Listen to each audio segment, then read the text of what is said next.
Hello everyone, Daniel Kerr here. So yeah, you saw the title of the video. First I'm going to show you the performance that is the result of this technique. Second, I'm going to show you the technique. And third, I'm going to show you how you can get these packs for free.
Okay,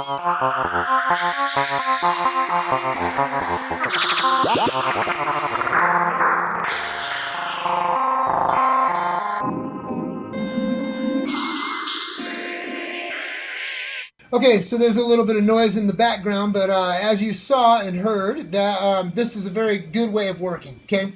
And everybody knows that if I have a sequence that's 130 and I have 4 bars, that I can cut it in half, in this case 65 BPMs, and I can get what is close to, well, an approximation of 8 bars out of this piece, right?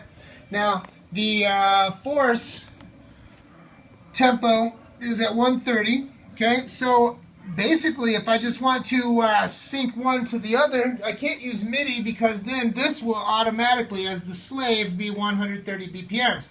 So I figured I would use the internal sync, okay? Now it doesn't matter, I'm using the force, and the force has a CV and gate out, okay? And what I'm doing in this case is I'm sending gate by default is number 2, is the second port, so I'm sending the gate out to the sync in on the Electribe sampler, okay?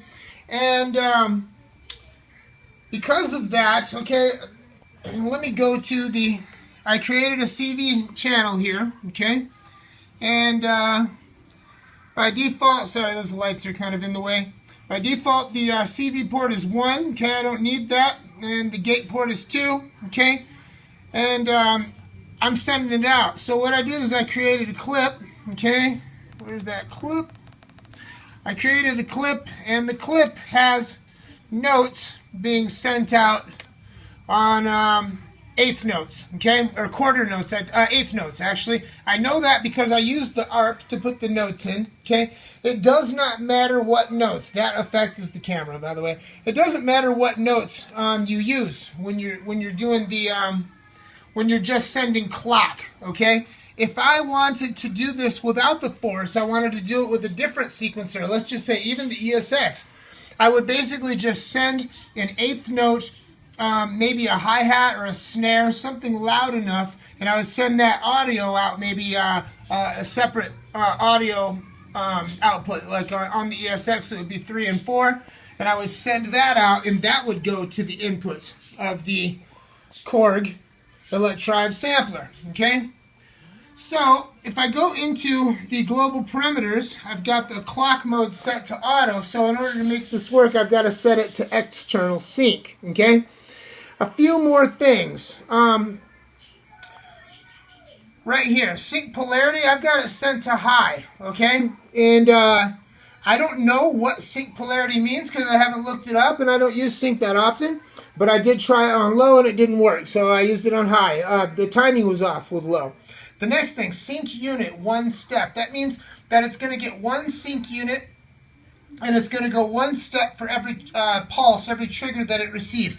You can set it to 2 steps, and then that kind of doubles it up. That was bad. Okay, so long story short, what you want to do is send from your sequencer out of an alternative output. Perhaps your sequencer only has stereo outputs, then you're kind of out of luck, okay? But you want to send a pulse from one sequencer at eighth notes into the Korg Electribe sampler sync in, okay? I have demonstrated how to use a piezo pickup to sync the Electribe sampler sequencer to like an external drummer, all right? I'll link that, well, right up here. And you can check that out. Anyway, if you go to ghostwrittenclips.com, not long ago I sent out a bunch of free ESX packs to some people, and I told everybody that I was going to come out with an ESX like dirty techno pack this week or so. And that guy's almost finished, but what I decided to do was to send out a pack for the Akai Force, the Korg ES2, and the Korg ESX. So if you want to get these packs, and all of them have the WAV files included, so you can use one even if you don't have that piece of gear, right? So you go to Ghost Written Clips and sign up for my email list, and I'll be sending that out. Yeah, and I'm also going to be announcing when I'm sending those packs out here on this channel. So go ahead and like, subscribe, hit the notification bell, etc., etc. Also in the comments, change it from top comments to newest first or all comments so you can see all the comments. A lot of times there's conversations in the comments that you cannot see by default. Anyway, the winter has been amazing. I hope everybody's holiday was fantastic. I hope you're having a great new year, and I'll see you next time.